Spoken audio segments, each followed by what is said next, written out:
Yo, yo, yo, what's up, y'all? It's your boy Big Mike with Swish for Real. I got my boy in the building with me, Boogie Bob. How you living, man? How's things going on your side of the planet, man?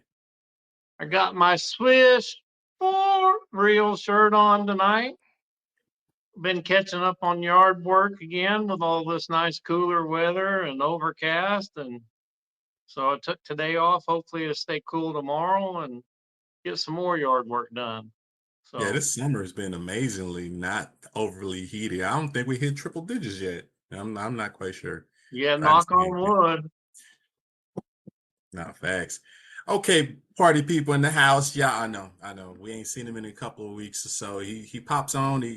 He's been a busy man. He's been in films and acting and all this stuff. Let's welcome back our good esteemed guest, Big Ken on fire. What's up, Ken?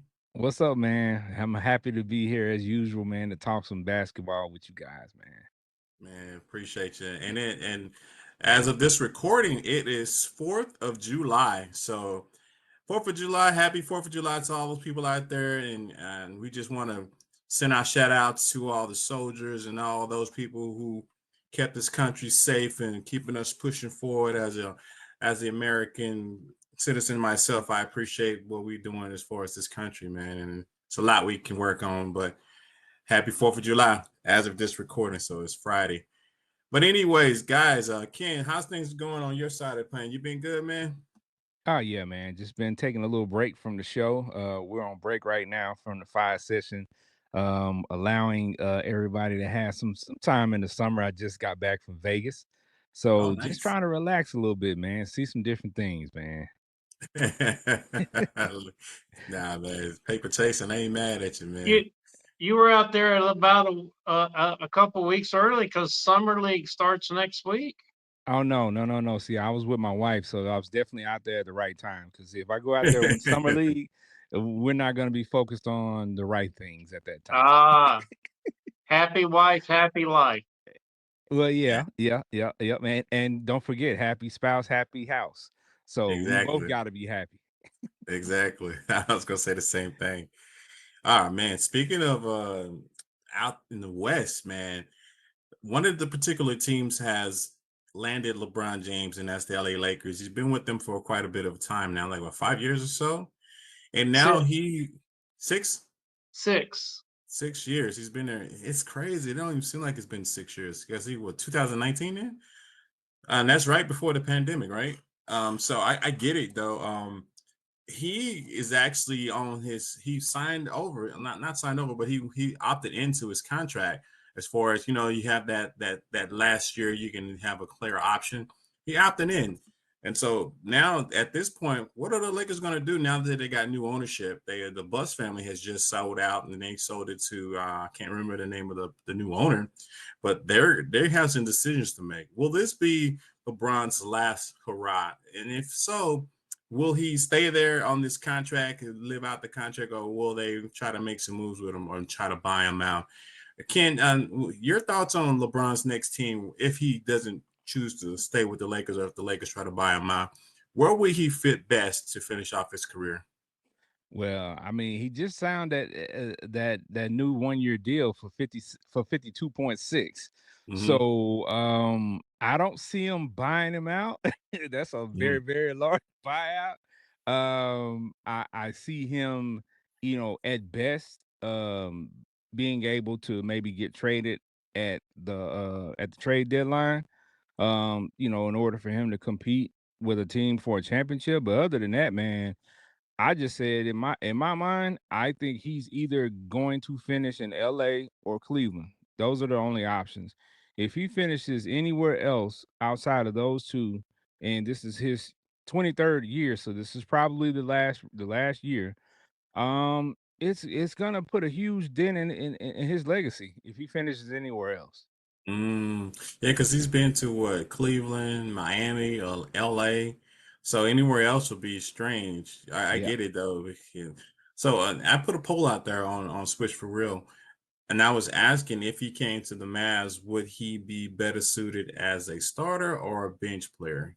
And that would be reference to any team. Would he? Is he still I mean, I don't know. In my opinion, I think he'll be better suited if he goes to another team as a bench player, just to give him rest. Because bench player, just saying, like, if you think of Jason Terry, when he came in, he ripped it up. So if he came to Dallas, and like I said, if there's a different team other than Dallas, but we're going to say Dallas. If he came to Dallas, would he be better suited as a starter or better suited as a bench player?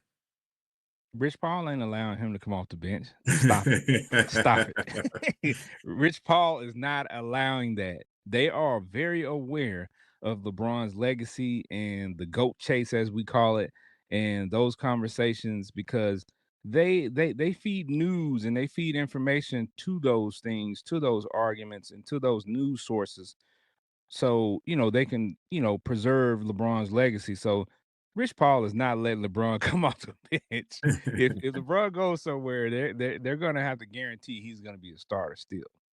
Yeah, and he's what, 40? How old is LeBron? 40? 40. Yeah. So at the age of 40, and the technology and health has really surpassed a lot of our imagination. So his body is suited to probably play another 2 or 3 years if he really did stay with the healthy regimen that he's on. Yeah. What are your thoughts? You think he has what, 2, 3 more years? Or do you think this is last year? I think Father Time is undefeated, and I think he looks good and is playing at a high level. But at the same time, we don't know what your body can do past certain points, and it can take one catastrophe, one injury, and then it's a wrap. So, Mhm. at this point, if you're not playing for a championship, what are you playing for? So, for me, I think this should be his last year. Get your farewell tour out the way. Get all your flowers, get all your accolades and everything recognized, and have a seat. And move on and let the next generation of stars, have their shine and start their reign at the top. And in the debate between him career wise versus Michael Jordan, I don't know how you can say he's comparable to Michael Jordan in so many ways because it's too many stats that says otherwise that Michael Jordan should be officially the GOAT. And before I pass it to Boogie Bob, what are your thoughts on that conversation as far as the GOAT conversation? Well, for me, the difference maker between the two is I always say defense. Defensively, Mike was just a better defender. The awards that he has, the first team defenses says so. And the fact that he won the scoring title, he won defensive player of the year, and he won championships and all this stuff, and he won all this stuff in the same year. Nobody's been able to do that, and he's done it multiple times. You know what I'm saying? Well, there's a few players that have done it, but he's done it multiple times. So we look at the scoring record, which is outstanding, but that's a long term a record that just comes from playing. And one thing I like to point out to people is when you use the scoring title to say he's the GOAT, well then why wasn't Kareem the GOAT before him and he had the scoring title? If Hmm. that's what you're going to use to quantify that, and if it wasn't something that you were using when it came to Kareem, then you can't use it when it comes to LeBron. We look at year by year basis who was effective. And at the end of the day, it's about winning championships, which LeBron says, people are chasing rings, ring culture, and tries to downplay it. But my guy, that's what you spent your career doing. That's why you went to these different teams in these different locations to try to get a ring. Yeah. So, you can't play both sides of the fence. At the end of the day, it's records, rings, all that stuff, all entail. And at the end of the day, I trust my eyes. I watched Michael Jordan play. I watched Kobe play. I watched LeBron play, and I love all those guys. But none of them are, in the stage where I can put them above Mike. Facts. I agree with that wholeheartedly. There's so many other players. And if you think of Elgin Baylor, you know what I mean? That dude was Oscar Robertson. Even though I didn't get to see them play, I also had an opportunity to check out some of their highlights and their stats, and they played pretty decent for what they were. Boogie Bob, man, LeBron's next team, where will he finish his career? And if it's like it's the same question to you. But first, give me your thoughts on if he's going to finish with the Lakers. Where is he best suited right now? And then I'll ask you a different question after that. So I want to tag on to a couple of things Ken said. He turns 41 in December. So, if it hadn't been for COVID, Vince Carter would have played 23 years. So, LeBron wants all the records. But in the question that you asked, LeBron versus MJ, Kobe was more like MJ than LeBron. LeBron's more like Magic. But to me, it's kind of like I'll give you two arguments. It's like Barry Sanders versus Emmett Smith. You're going to have people on both sides. It's not a winnable argument. And they played in the same time period.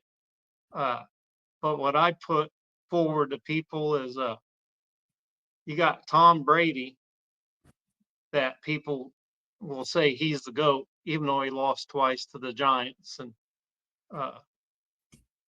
But he went to 10 Super Bowls. An unquestionable GOAT as far as a quarterback. And what he won, 8 rings. Tom Brady? 7. Tom Brady. Jeez. So he went LeBron's to been to 10 NBA finals and only won 4. He needs the one for the thumb, the old Pittsburgh Steelers thing. He needs one for the thumb to cement his legacy. I think he wants to be the all-time greatest Laker. He wants mentioned in there with Kareem and Magic and Kobe. As Ken pointed out, so to answer your question, $52.8 million, that handcuffs both the Lakers and LeBron. It's not just the team, but handcuffs LeBron, because they don't have it now, but there was only one team that had any kind of solid crap whatsoever, and that was the Brooklyn Nets. And that ain't a championship contender. He's got a no trade clause. So that gives him the right to select wherever he can get traded to. So I listed some teams. I think he's like Ken. I think he's going to finish the Laker. One, his son's there, and two, you can never say there's an untradeable contract. They used to say Juwan Howard had an untradeable contract, but he got traded. So we just saw Damian Lillard stretched over 6 years. It's going to be on the Bucks payroll for the next 5 years at $20 million a year. So there's no contract. I mean, $10 billion, the Lakers, that the first thing the owners are going to want to do, the same thing the Mavericks new owners. They want some money. They're going to want some payback. And they got no loyalty to any of the Laker heritage or any loyalty to any of the players there. But I think he wants to finish as a Laker because his son's there. One of the unknown stats is he makes more money outside of basketball than he will in the $50+ million contract he signed for this year. And this is the first time he's always had all the contracts he signed, he's always had an option year. He's always signed another 2-year or 3-year with an option at the end. This is the first time he's ever opted into a contract. So he still averaged 24 points a game last year. And even when he was young, he would go into the corner with a gravity and stand at the corner 3-point and take a play off or so to get his rest, even though he played minutes. But I think he finishes as a Laker. Some of the teams I did write down, I don't think he goes back to Cleveland. They already played that. They already played that sequel. So the top of my list is like very good chance he could go to Miami. And if you were to look at the other places that Miami getting, so Cleveland's off the list. They'd have to trade too much to get rid. They'd have to get rid of Donovan Mitchell and something else. He hates Madison Square Garden, so he's not going to be a New York Knick. Oklahoma City just extended SGA and J-Dub. Before that, they had some future salary cap. So now you're talking about some team like Detroit or Denver that have got movable pieces.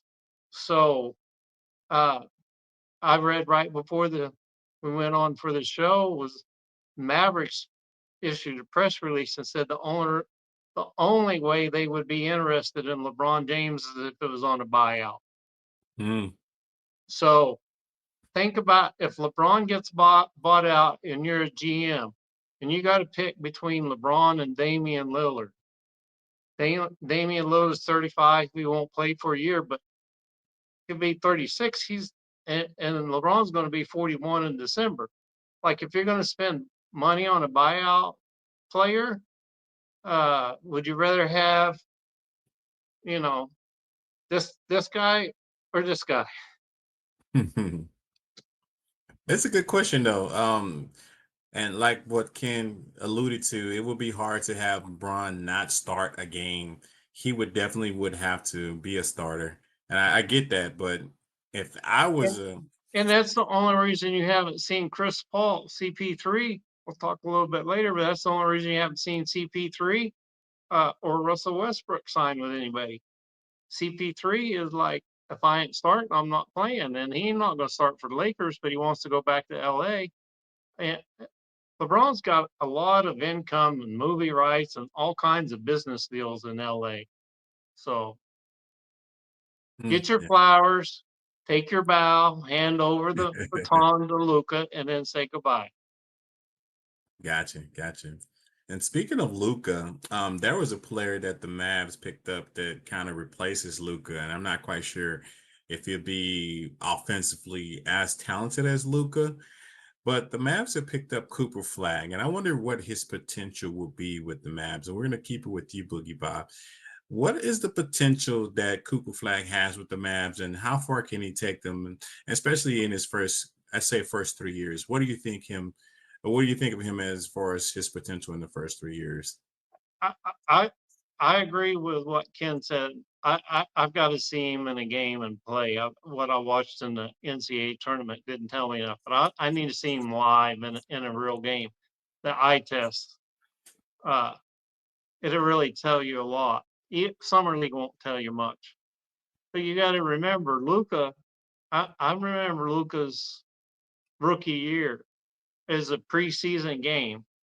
And, Dirk was just taking his time getting back after ankle surgery. And so, most guys were just kind of halfway running down the court. And Luca, from the get go in a preseason game, it's like you could see the it factor. He passed the eye test, and I turned to my friend. I said, "He's a real deal." He's like, "It's just a preseason game." I'm telling you right now, he's a real deal. So I want to see him in action. But what I wrote down, here's a high side. He he might be rookie of the year, but Mm, the Spurs got a strong contender in Dylan Harper for rookie of the yep. year. Uh, and they've had the last two rookies of the year, and Wembanyama and Castle. Future All-Star in his second or third year. You got to remember, Luca made the first team All-Star in his second year, and he was rookie of the year. If he's coming off the bench for half the season before he replaces either PJ or AD or even Clay, I mean, that's going to hurt his chances for rookie of the year and just won't have the stats. But here's what I wrote. On the high side, you've got Jason Tatum, Kawhi Leonard, or Andre Karolinko, famously AK-47. On the low side, you got Jeff Green. Jeff Green? Well, look at DeAndre Ayton. He's the number one pick. What has he done? He signed with the Lakers, puts up double numbers, but he don't really affect the game. So we'll just have to see. But yeah, I was trying to think of a modern day current small forward, power forward slide over, and Jeff Green was on the low side. That's kind of what it come with. But I've heard the Andre Karolinko comparison quite a bit. Me and Wild Dog talked about it on one of our episodes. But Jason Tatum's name's been thrown out there. We'll see. I mean, kid's not afraid to play a rookie. If it was Carlisle, Cooper Flagg would probably start on the bench and stay on the bench the whole year. But So why when I think of Cooper Flagg, he's pretty talented, but he puts me in the mind of what's his name, Gordon Hayward. You know what I mean? That he played for Utah back in the day. Yeah, I don't know if y'all remember that guy. He was pretty tough. Gordon Hayward before he got hurt, Yeah, Mhm. yeah, yeah, he's a little bigger than Gordon Hayward though. Gordon Hayward like 6'7". I mean, Cooper Flagg's 6'9" and he's 18 and he'll still grow. yeah. Uh, he, you, he, he, a lot of people want to say Dirk Nowitzki, Larry Bird. He don't have that kind of game.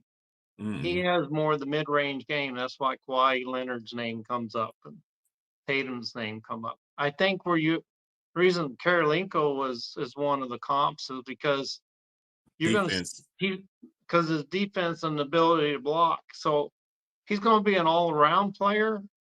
Uh, what's the old saying? Jack of all trades, but master of none. You know, they still need somebody at the end of the game that can get them a bucket. Yeah.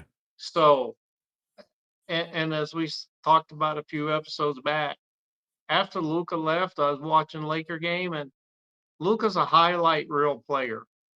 Yeah, he gets gaudy stats, and they went down with the Lakers. They say, well, it takes a while. I don't think his stats will be as good this year as his last year with the Mavs. He's a highlight reel guy. It's like da da da da da da. Okay, you'll see some fancy play made, but is he a winning player? Uh, and as Ken has so aptly said before, there's those that can pass, and there's willing passers. And I don't know which category Cooper falls in. That's an interesting question. Your thoughts, Big Ken, on the potential that Cooper has with the Mavs. Can he take them to the promised land? And if so, how long and how many years will it take for him to get them there? And do they have to put a lot of people around him just to even suffice? 'Cause I don't see him as a number one option in my opinion right now. You know what I mean? I gotta, like Bob's said, I gotta see him perform first and see how he plays against these NBA players is gonna get into him every night. So your thoughts on that, man? You think he can take him how far, and is he should legitimately be the number one option? I I think first and foremost that when I watch Cooper Flagg's game and I imagine it translating to the NBA, he reminds me of a bigger Miles Bridges, where he does a lot of the same things. If you watch Miles Bridges play, I think Miles averaged 20 and 7 this year. So somewhere around there, athletic guy. He's like I said, he's bigger than Miles Bridges, but they do a lot of the same things. Their game is very similar. Um, and I think his potential will lie in the development, right? Because he has some tools. He has a large tool bag, but the development of a player so young coming in to the league is going to be key. And to be honest with you, I think he'll be able to contribute right away because of his athleticism and his IQ, as he showed when he played with Team USA over the summer, and he was able to compete with a lot of those guys and actually showed some flashes of brilliance against some our best players in our league. But with the roster that the Mavs have right now, he'll have time to develop, and he doesn't have that traditional number one draft pick pressure of coming in and carrying a franchise right away because look Mhm. who we got look who we Yeah, got around him. So he doesn't have that pressure. So luckily I saw some rumblings that we might be signing Phil Handy as one of our assistant coaches with the Mavs. So if we able to do something like that, Phil has been known to, well, he was with the Lakers, known, for working with Kobe, working with all these different players in the offseason to help develop them. And that'll be really huge, man, because we lost God Shamgod yeah, to Orlando. So yeah, so if we can get, some development around Cooper Flagg with the tools that he already has, and he won't have the pressure of some of these other guys.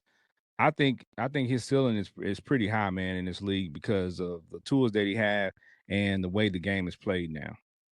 Gotcha. And two questions. And again, how can he take us to the championship? And what are your thoughts on Jason Kidd's trying to have him dominate the ball in regards to being a point guard?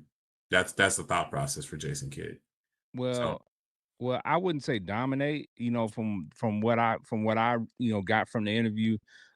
He's just gonna experiment. And like I said again, if you see Miles Bridges play, he brings the ball up the floor sometimes.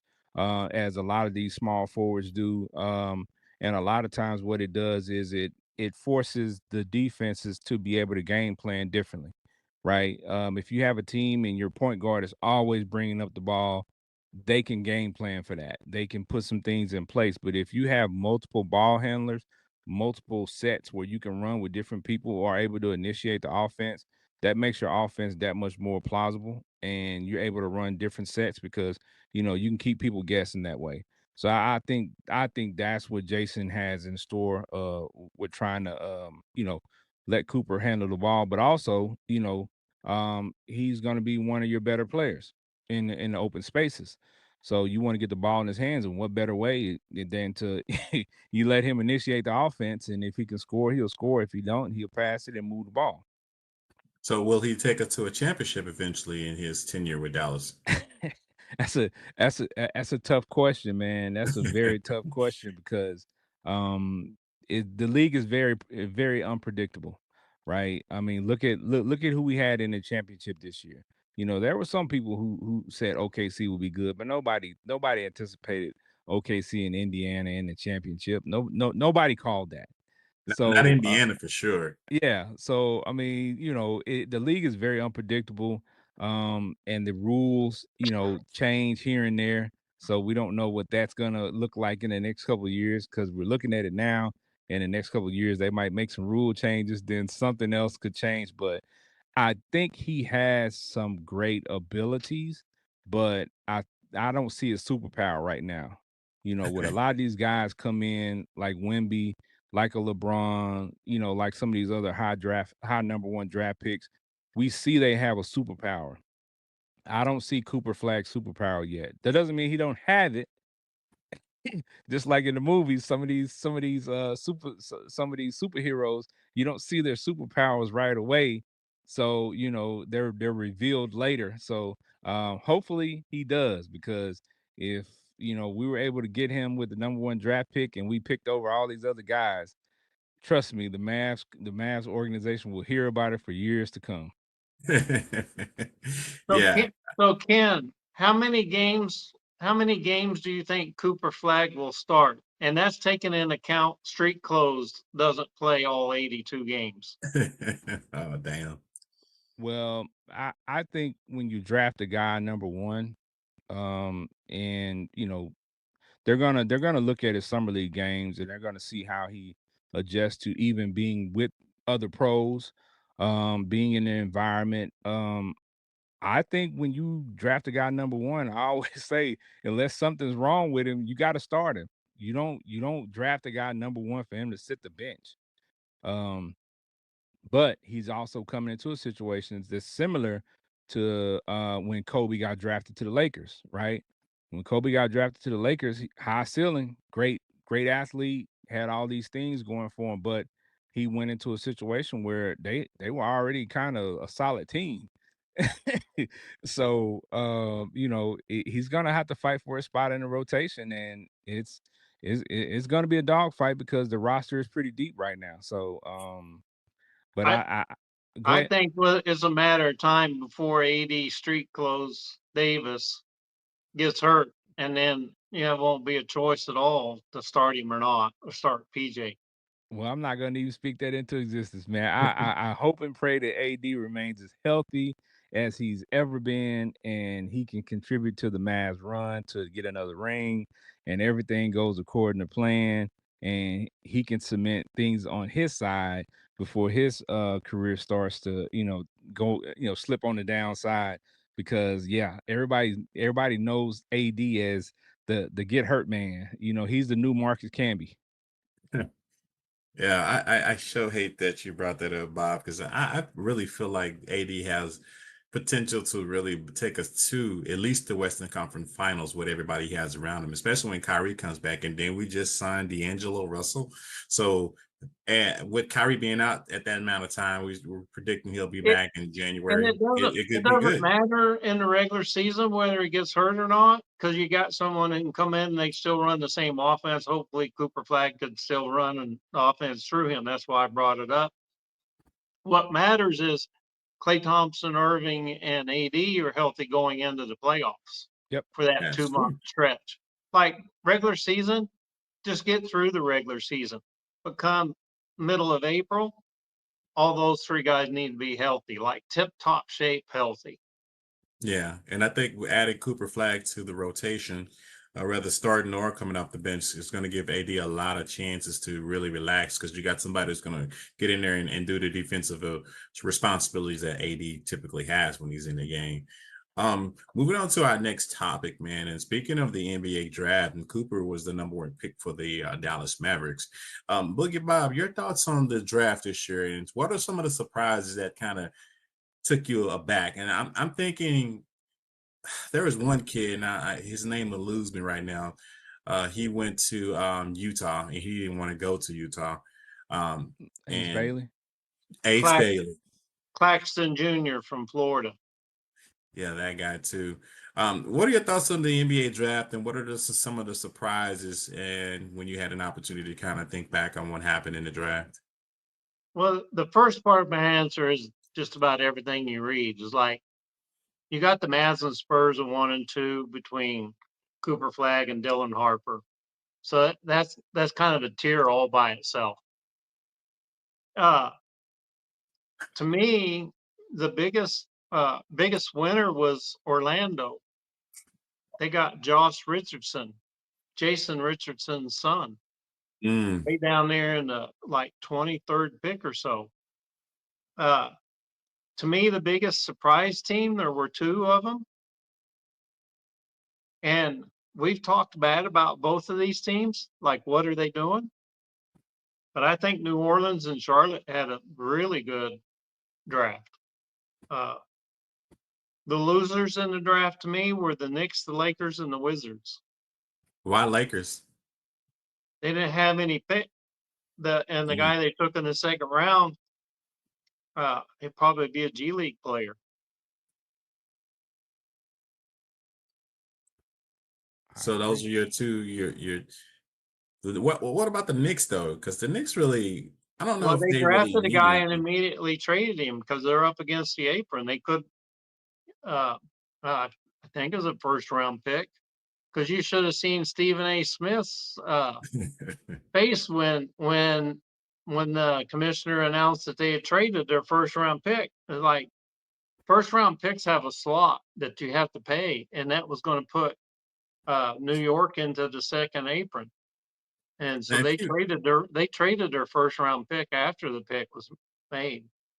All right, and for the audience, give the audience a kind of a breakdown of what you mean by the apron, the second apron. So there's a in the NBA with the last collective bargaining agreement, but there's a salary cap. Uh, and once you break through the salary cap, what you can trade and taking back similar contracts changes, and they call it the first apron. So the salary cap this year was like 170 something, and the first apron's like 180.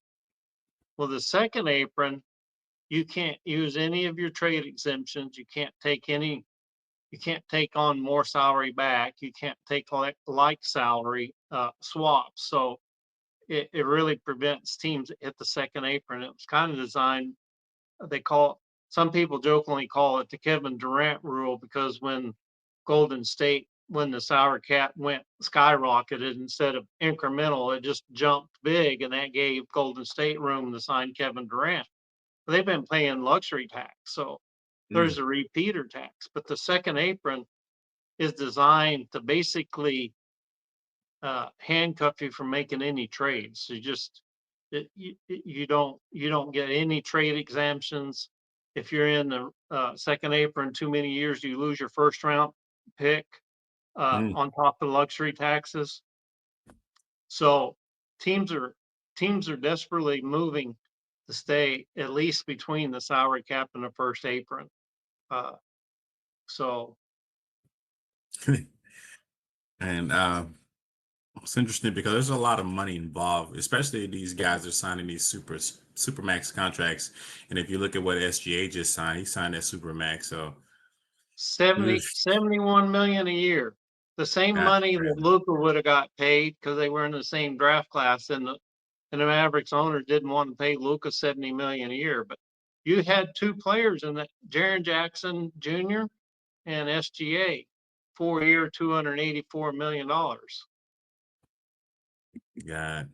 Big Ken, you had an opportunity to kind of see what was going on in the draft. And same question I'm asking you. What are some of the surprises that you're seeing in the NBA draft? And just give us your thoughts on the NBA draft as 2025 rolled in. Yeah, well, I mean, first of all, I mean, when I was looking at the draft, I actually noticed that all the players, for the most part, especially the ones drafted in the first round, very young guys, one and done guys with not the best numbers, right? When they were talking about some of these guys and they flashed up some of their stats, I was like, one guy, I think he went eight through 12 or some one of those spots I remember, and he averaged like 6 points a game. So, when you are drafting these guys, I had a conversation with a guy when I was out there in Vegas, and we were talking about it when we were watching the draft. And he was like 6 points a game. How do you get drafted? And the top guy with 6 points a game. But I said, some of these guys affect the game differently.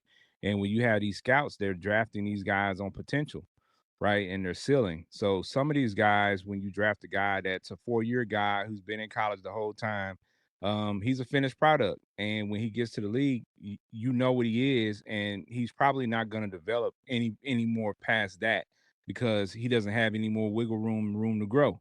So they love going to get these younger guys with a lot of athleticism, with a high ceiling, and being able to bring them in, develop them, and turn them into hopefully a superstar at some point, or or above. What I'm saying, a megastar, like the top guys. But nobody really surprised me. The only thing that I was watching closely was the Ace Bailey thing. With him going to the Jazz when they drafted him as a player and his skill set, I'm not surprised they drafted him, but the fact that, I think I saw something before the draft that he had been vocal, or somebody from his camp had been vocal about him not wanting to go to Utah, and then for them to draft him, that was pretty surprising. That Mm. was surprising to see. But when I look at Utah's roster, they're young guys, in a rebuilding stage with a lot of talent, a lot of scoring. They made some trades within the past week or so to get some bigs in there. So, I mean, they made some moves to make them, look like might be able to make a little noise, but they're really young. Um, but yeah, man, I mean, all in all, the draft was full of very young players, man. A lot of European players, and even those players that are coming from Europe are the same, very young. 19, 20 years old. Some of these guys 18 years old. So yeah, it's gonna be interesting, man. The game in the NBA, I tell people all the time, has turned into a high stakes rec ball game. Just up and down on the floor, not a lot of sets, not a lot of court sets. Just get out and transition and try to make a play in a lot of ISO. So, I mean, this is what the game has turned into, and the entertainment value is up and down. So the league is trying, but this is where we at, man. So who Yeah, will make the yeah, that best guy you impact were in the talking league if about you from have Duke to kind is of from Duke is Malik, and he wasn't even the starter. But he's a defender. He's only played like 2 or 3 years. Uh, but people forget that Derek Lively was picked 12, and he wasn't the starter for Duke either. It was Filipowski was the starter. So Derek Lively didn't have big numbers. The one guy I watched and the team he landed on, uh, I actually saw him in high school. He tore up Case Wallace, who's on the Oklahoma City team, but Trey Johnson, he wound up with the Wizards. Like poor guy. I'm like, between the Wizards, Charlotte, and New Orleans, I'm like, I'd rather, if I was Ace Bailey, I'd be glad I went to Utah instead of Wizards. But Trey Johnson, you remember that name because he's a shooter. He not much on defense. He wasn't in high school, but boy, he can light it up. Even Casey Wallace, who's known for his defense in the NBA, he led him up for 35 and 39 points in high school as a sophomore. So uh, I think that's a kid that most people are not expecting to be great, but he went sixth. Uh, and he's one of those guys on a team where nobody can score because they traded Jordan Poole away. So he's going to get plenty of shots. And back to you, Ken. I was going to ask, who you think in this 2025 draft will have the biggest impact, and if you could think, who would have the least impactful as far as being something to help the team out win, who will be the most impactful, who will be less impactful in regards to this draft right now? Mm, I'm gonna go out on a limb and say Dylan Harper will probably have the biggest impact on that team, because now that if Chris Paul is not on that roster, when the season starts, he's gonna have the ball a lot. and and between him and Castle, like they're going to be running the offense, and Dylan Harper will probably be, have the opportunities and the space to become the guy quicker than a lot of these other guys, right? Um, and I really like Derek Queen, man, out of Maryland. I really like that kid, man. Yeah, he's a big name too. I've been hearing a lot about him. Yeah, man, he's going to the Pelicans. They again, you never know what you're gonna get out of New Orleans.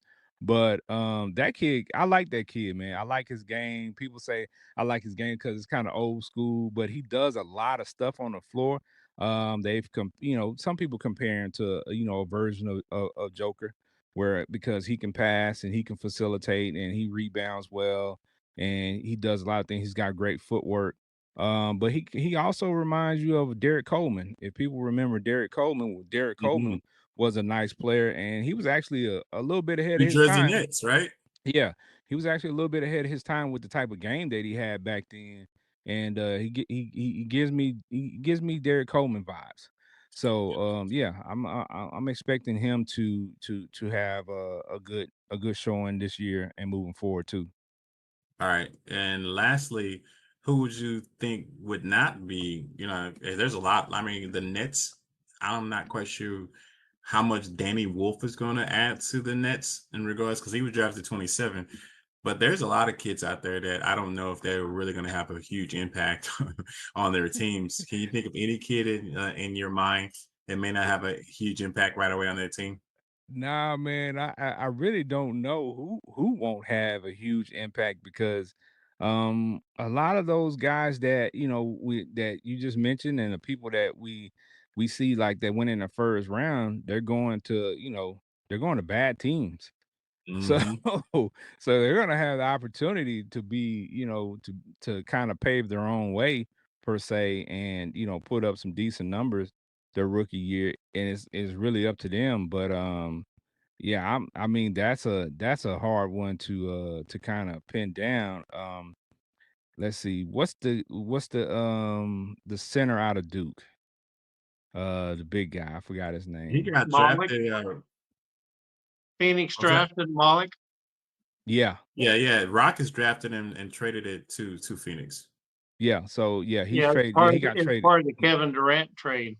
Yeah, he got traded to the Suns. So, yeah, And then they turned right after they drafted Malik, they turned around and traded for Mark Williams out of Charlotte.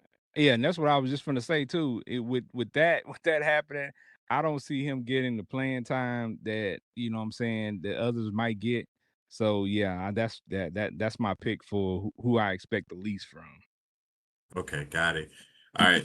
I mean, and I'm gonna move on to the next subject, real. But I do want to ask you, out of the top five, Dallas number one, Spurs number two, Sixers number three, Hornets number four, and five is the Jazz. Out of all those players, Dallas picked Cooper, Spurs got Harper. Edcum went to Sixers. The center out of Duke went to the Hornets, and the Jazz got Ace Bailey's. Which one of these guys you would suggest has the best opportunity to make their team better? Dylan Harper. Dylan Harper. Yeah, Mm-hmm. gotcha. Good. I agree with that. I think he's going to be really beneficial to the Spurs, especially if they lose Chris Paul. Yep. Awesome. All right, cool. We'll move on to the next subject. And for our listeners, because we talked about this earlier, Dylan Harper played at Rutgers with Ace Bailey, but his dad was Ron Harper that played with Michael Jordan and won the first of the three peats. So Ron Harper is Dylan Harper's dad. Yep. And I've seen a video of them two talking about the draft. So I think he's going to be a really good player. And the Spurs, man, they got a steal in him. And I was really hoping the Mavs got him over Cooper Flagg. Sorry, Cooper, if you see this video, I still like you. But I just think the Mavs would have had a better chance with Dylan Harper because we needed more of a shooting guard than anything. You know what I mean? So that's just my take on it. All right, we're moving on to the free agency. Some of the best moves, best players left out there. And we talked about LeBron, but he signed with the Lakers for another year, ending his, that'll be his last part of his contract. Boogie Bob, your thoughts on the NBA free agency? What are some of the best players left out there?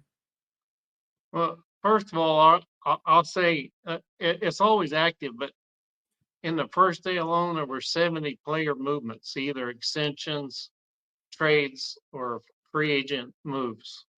So the players that left, I ranked them in old guys and young guys. And the old guys, and sorry if I'm cleaning the plate for you, Ken.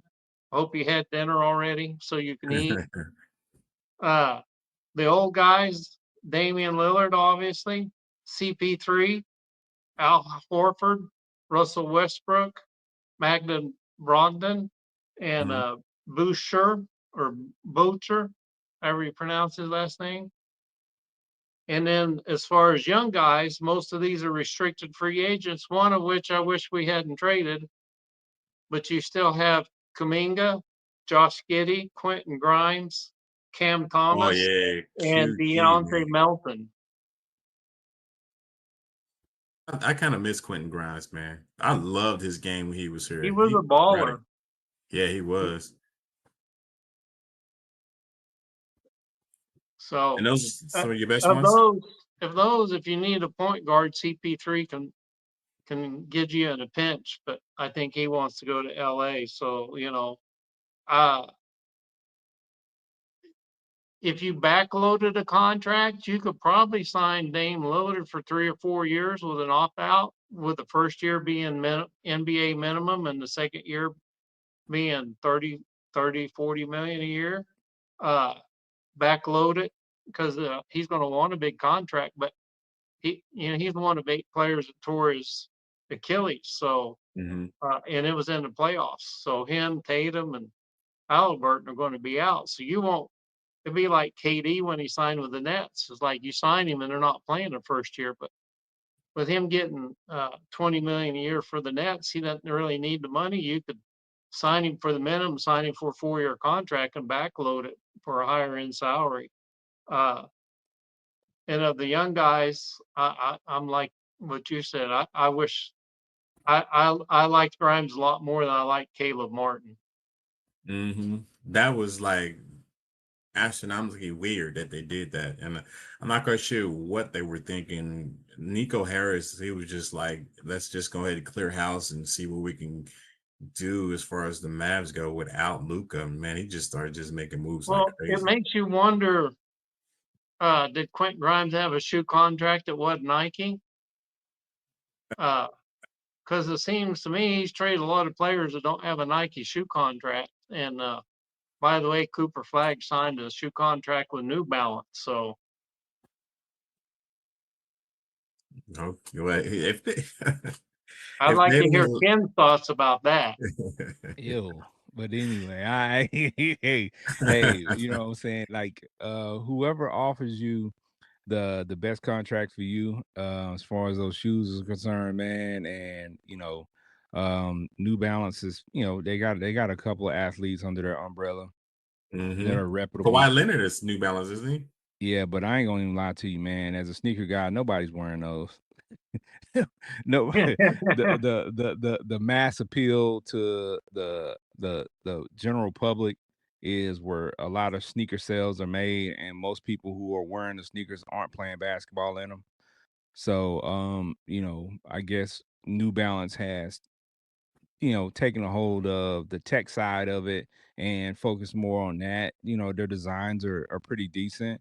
And I do hear guys that actually still play that wear New Balance, when they hoop, and they say that they're good shoes. And we know New Balance are great for walkers and if you just want something comfortable. So yeah, I mean, hey, if that's who he signed with, man, more power to him. But we all know that generally the heavy hitters are not New Balance guys. Yeah, and I think we're gonna have to do a podcast just talking about shoes in general, at least for a couple of subjects, man. I think that'd be a dope conversation. Bob, you have anything else on the free agency moves, the best players left out there? Uh, on who's left, no, but I will say this: we could do a whole podcast on just free agency with all the moves. Uh, right now, I think you probably have to put Houston in the at least in the top three, maybe number one as far as free agency moves. Uh, Mm-hmm. they got Dodo, Dorian Finney-Smith, Mm-hmm. along with Kevin Durant, and they brought Clint Capella back, and they've added 4 or 5 pieces that are veterans to go with their young talent.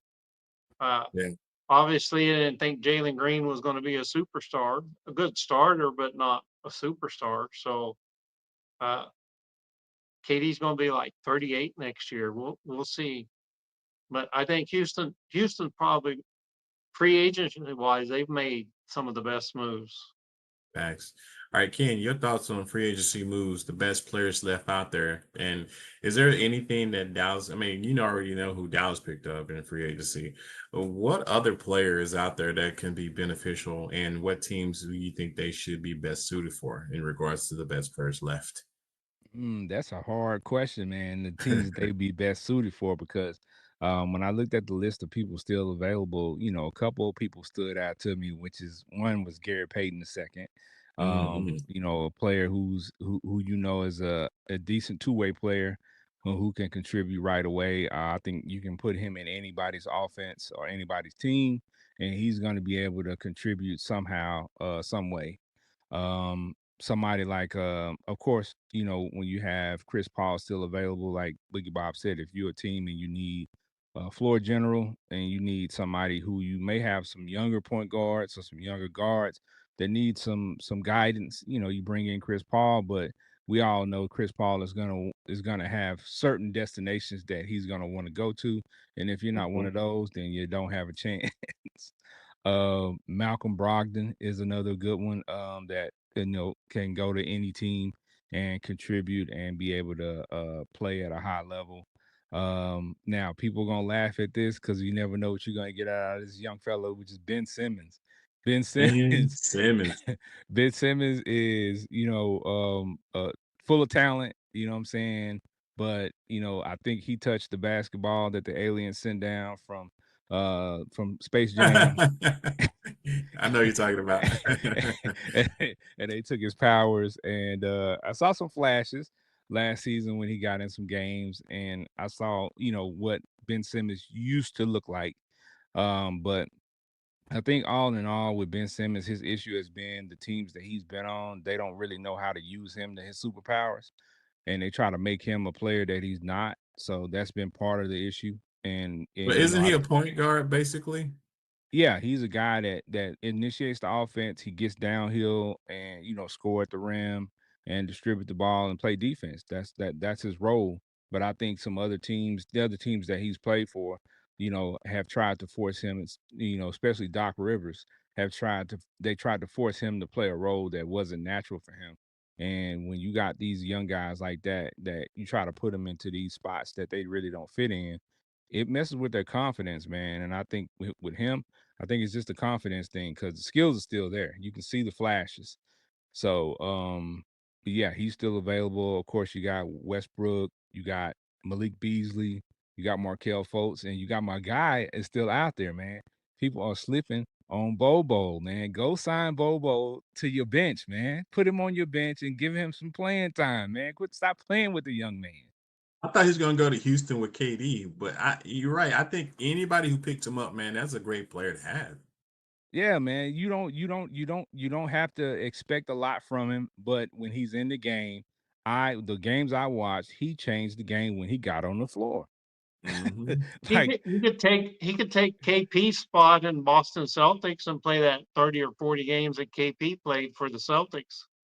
true. That's true. Because I mean, when you got a guy that's that tall and that long and that has the abilities that he has and can actually shoot, I mean, that's an anomaly still in this league, man. And a lot of people, you know, gave Shaq and some other players smoke because they tried to compare him to Victor Wembanyama, but it's true. Like they have a lot of the same tools and they just don't have the same opportunities. So we'll see, man. We'll see. I mean, he's been in the league a few years now. So, there's tape out there, there's film on him. People have had a chance to see what he can do. But we also know that there's people like what's his name?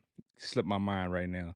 Kenny Coach Lofton. Paul. No, Kenny Lofton Jr. playing in China that's cooking people and cooking these guys in pro am leagues and stuff. These guys in the league, but he can't get on the NBA roster. So hopefully for guys like Kenny Lofton Jr. that will be in the summer league, will have an opportunity to show people what he can do and actually get a kid an actual shot because I like his game as well. Man, we talked about him when he first got. I did a short on him, man. I thought he would be perfect in Dallas, man. I think if you lose Gafford, man, you could put him in right in there. I think more so what they're looking at with Kenny Lofton Jr. is more of his weight. He needs to probably get down maybe like another 60 pounds or so to be fluid, but still have a stocky build. But I agree with you, Ken. That kid can hoop. Yeah, man, he's got some natural ability, and a lot of people give him a knock because he's only 6'6", 6'7". But I mean, hey, Draymond Green is in the league, and he's flourishing. You have people like PJ. PJ been in the league forever. PJ's almost 40, and he's taking up a roster spot. And you sign PJ to a contract and not Kenny Lofton Jr. and, Mhm. and PJ 6'5", what I'm saying, playing the 4 and the 5 when he's in the game. So, I mean, what's the excuse? We know that there's politics involved in a lot of this stuff, man. And there's a lot of stuff going on behind the scenes that we'll never be privy to. But man, like I said, there's a couple of these young guys that I really want to see get an actual opportunity to flourish, man, and actually show their skills, man, because I think they got them. They just need the opportunity. Right. And is there any other free agents you can think of that could be moving to a great team? Like I know we talked about Bo, and in my opinion, two teams I would see him playing very well. One is definitely the Rockets for sure, and then the other one, Orlando. I think he will flourish in Orlando. Man, and I like Kaminga too, man. I think Kaminga just got a raw deal, and it was some stuff going on behind the scenes with him and Steve Kerr. And Hmm. for some reason, Steve Kerr just didn't like the kid, just didn't like the kid's game. And I saw the ability, but hopefully for him, he can get signed with a club that's really going to give him an opportunity because I think he has the skills to actually, what I'm saying, be a solid player in this league for years to come. Yeah, Kaminga, man, he can hoop though. All right. Man, appreciate that, man. On to the next subject, man. And this is our last subject of the night, man. And we always try, we have quite a few, maybe several teams to go in this player legacy. We now up to date, we're trying to talk about the Washington Wizards, which they were actually the Washington Bullets back in the days, and they changed the name because of, I guess, terrorism back in the day. So they're trying to clean up that image. Let's talk about some of the great players that played for Washington back in the time where they, was just a fresh franchise. Boogie Bot, what are some of your legacy players when it comes to the Washington Wizards Bullets, if you will? Well, I'm going to go with my honorable mention first, and then unlike what I usually do on player legacy with career stats, kind of a curveball. But I was kind of hoping Wild Dog was on there. He likes the old school players. So you got what these were my honorable mentions, but Wes Unseld and Elvin Hayes, uh, Phil Chenier, Mm-hmm. and Walt Bellamy. And then some of the newer school players, you had Bradley Beal, John Wall, Gilbert Arenas.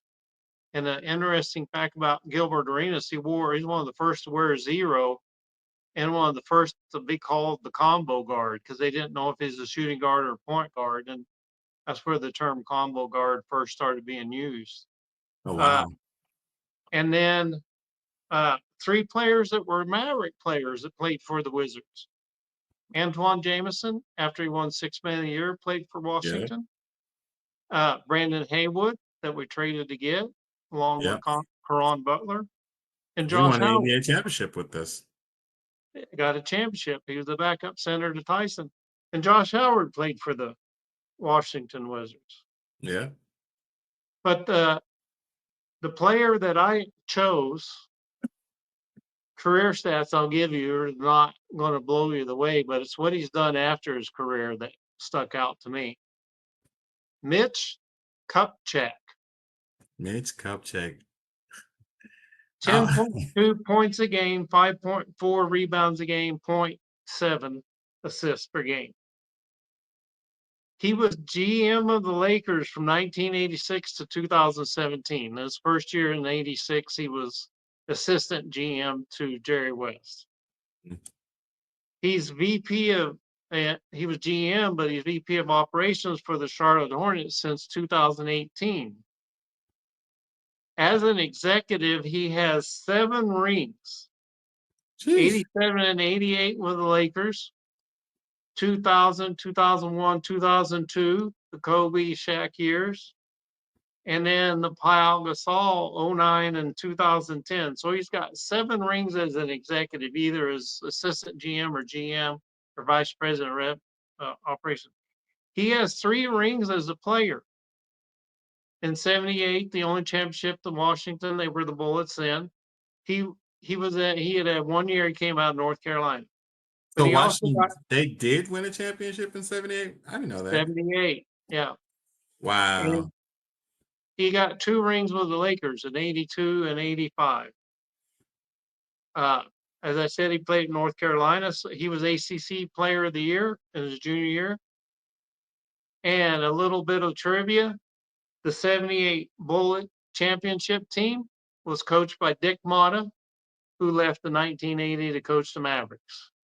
Yeah. So, Yeah. I my don't Washington player legacy is Mitch Kupchak. Nice. And sadly, you mentioned Dick Motta. I didn't ever like him. Big Ken, your thoughts, man, on the player legacy of the Washington Wizards / Bullets. Yeah, I mean, Boogie Bob mentioned a bunch of them, but you know, the one that stands out to me when I hear Washington Bullets, of course, people mention Mike because he suited up for the Wizards. But the one that stands out the most to me and my basketball history is Wes Unseld, man. I heard so Mhm. much about him because he competed before I was even born. So I wasn't able to watch his games, but I have been able to watch highlights and watch the things that he was able to do. Of course, throughout our lifetime, when I really started watching more of their games was when they had Juwan Howard and Chris Webber, Mhm. playing there. Of course, and throughout the history, of course, I watched when they had Gilbert Arenas, and then that whole debacle with the gun, and then during my high school days, man, I think we watched a lot of Wizards games simply to see what Manute Bol was gonna do because Mhm. we were so intrigued with a player that's 7'7", you know what I'm saying, and shooting threes and all kinds of stuff. So they have a lot of great players, man, of course, and a lot of people, probably, don't know the history behind a lot of their players because they know those players from being great somewhere else. Mhm. Like when you think about when you think about Rip Hamilton, you don't think about Washington Wizards Rip Hamilton. You think about Detroit Rip Hamilton. Yeah. but he was there with Mike before he went to Detroit. So, yeah, man, they have a rich history, man, and unfortunately, they haven't been too successful. They In made a little 78. noise.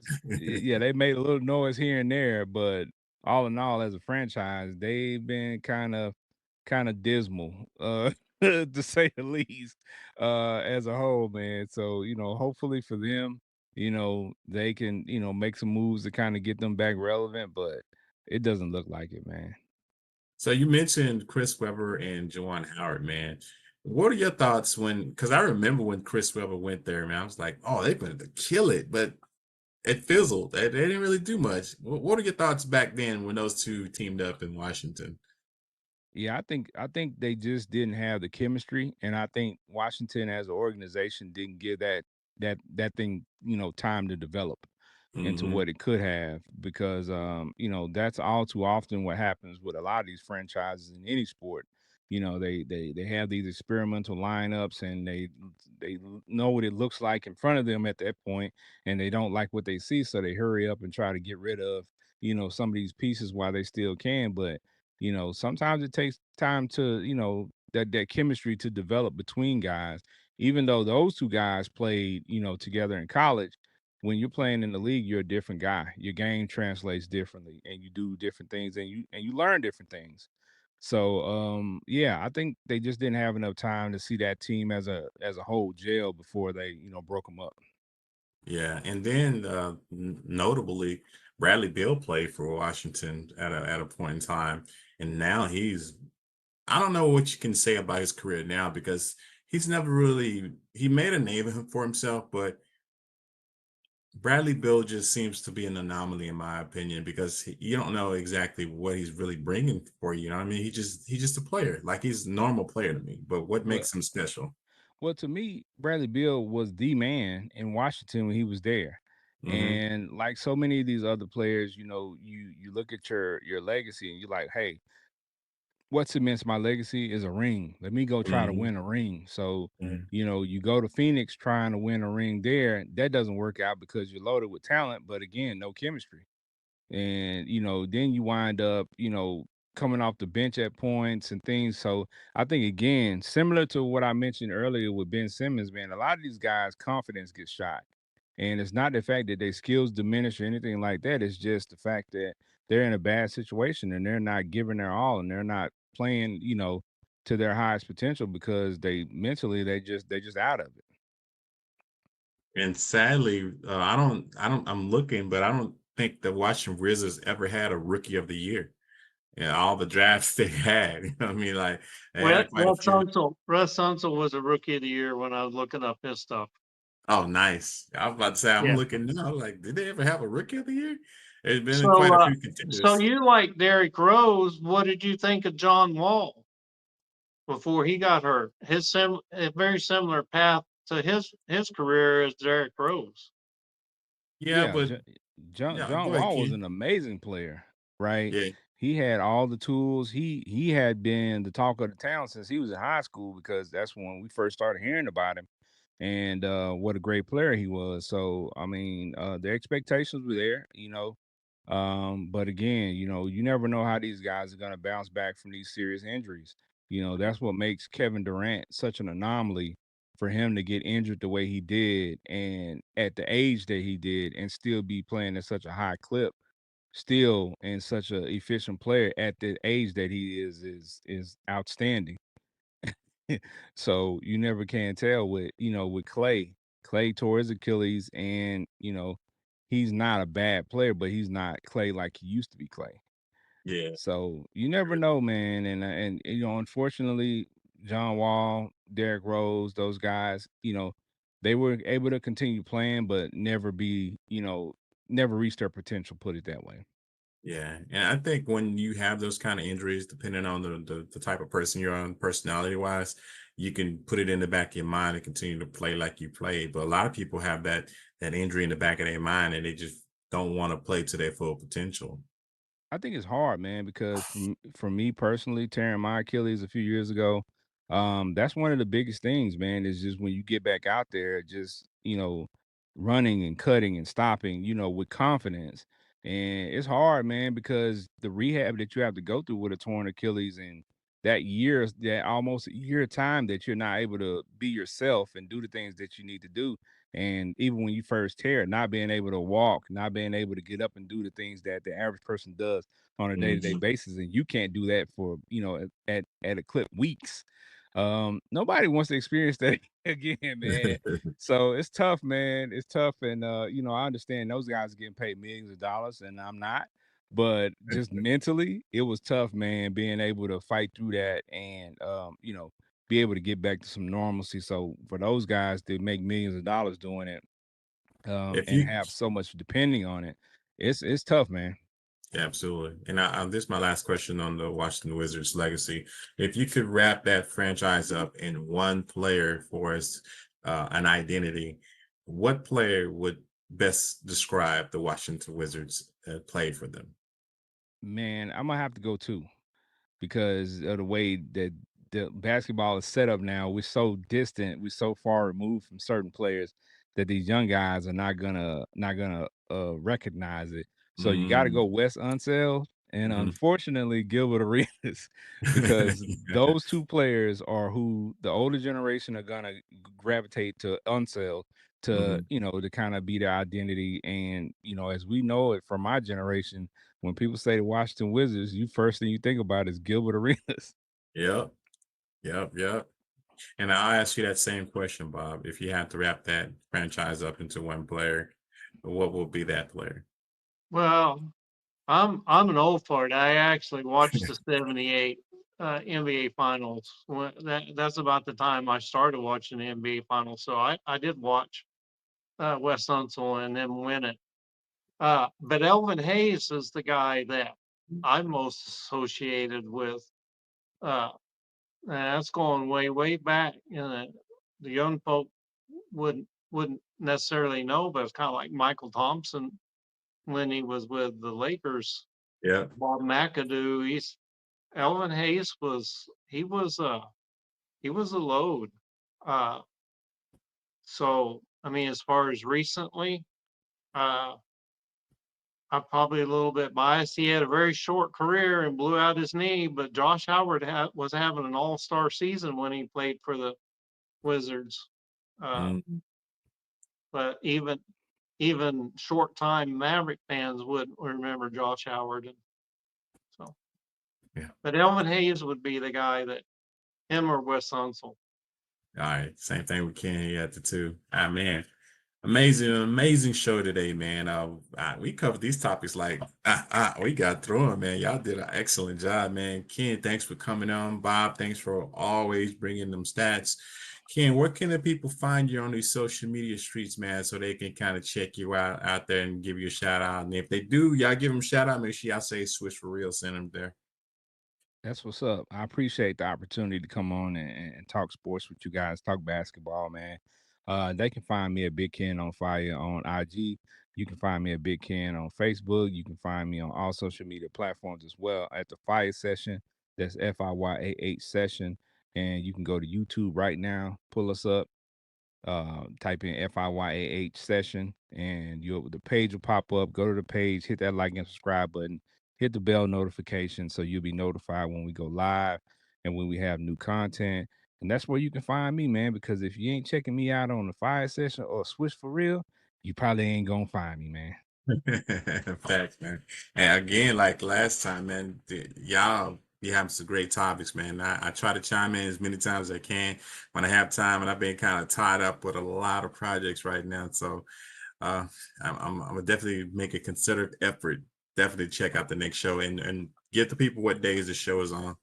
Well, we actually are on break right now. So when we come back with our new season, we will be on Saturday mornings at 11 a.m. Central Standard Time. So we will be premiering new episodes every Saturday morning. So before you get your Saturday started with us while you having your breakfast, your brunch, and things like that before you get going on your day, so we can get you going with some good content. Absolutely. It's a salute to you, man. I appreciate you. But goodbye. Where can the people find you on these social media streets, man? Before I get to that, I just say thank you, Ken. Well, always a pleasure to having you on the show. and you're welcome back anytime. So as Big Mike knows, my subscriber list Yeah, kind of exploded during the finals. So you can find me at Boogie Bob on YouTube. But if you look up there, Swish for real. So yes, sir. we're pumping out as much content as we can. Basketball, we got you covered. Absolutely. And we're actually going to be having these guys going out to a lot of high school game, him and Wild Dog.